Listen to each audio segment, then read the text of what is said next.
One day, Buddha was in an assembly when a man walked in looking furious. He thought Buddha was doing something wrong. He was drawing a huge crowd and people would just go to him and meditate. He was a restless businessman, and he had found that his children were spending their time with Buddha when they could have engaged themselves in business, making more money and ensuring their livelihood.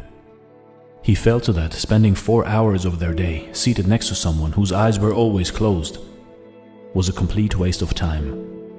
So the father of the family was very upset, and he said, "I am going to teach this man a lesson." With anger in his heart, he walked confidently up to Buddha.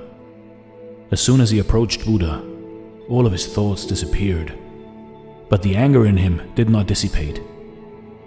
He was shaking and he found himself speechless.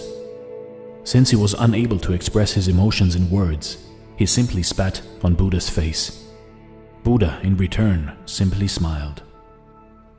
His disciples who were sitting with him were furious. They wanted to react and were ready to jump, but the Buddha's presence didn't allow them to do so. They just couldn't believe someone could behave in such a reprehensible manner with the Buddha. But they couldn't say anything, and this man could not stay longer either. He noticed his action had not drawn any reaction from the people around him, and the Buddha had simply smiled in return. A few minutes later he thought, "If I stay longer, I will burst, I will explode." So he walked away. Once he returned home, he couldn't erase the image of the smiling Buddha from his mind. For the first time in his life, he had met someone who had such an extraordinary reaction to such a disrespectful act. He could not sleep all night, and his whole body underwent a transformation. He was shivering, shaking. He felt as though his world had collapsed.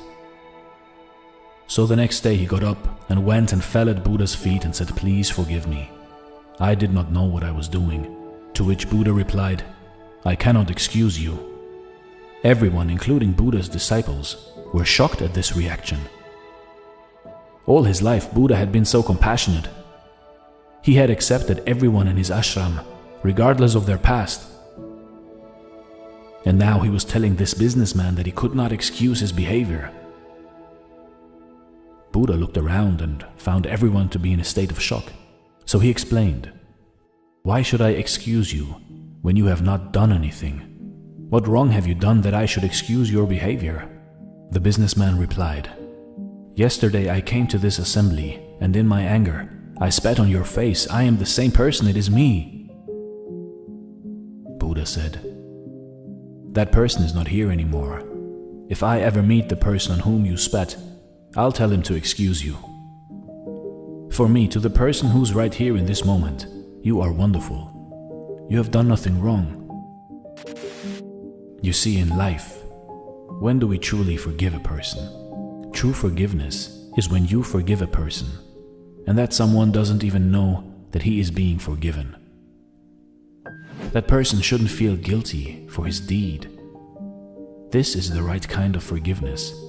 If you forgive someone and keep reminding them about their mistake and make them feel guilty all the time, then, in truth, you've simply not forgiven them yet. Guilt itself should be enough punishment for a person. This is Dare to Do Motivation Stories. Thanks for watching, and stay blessed.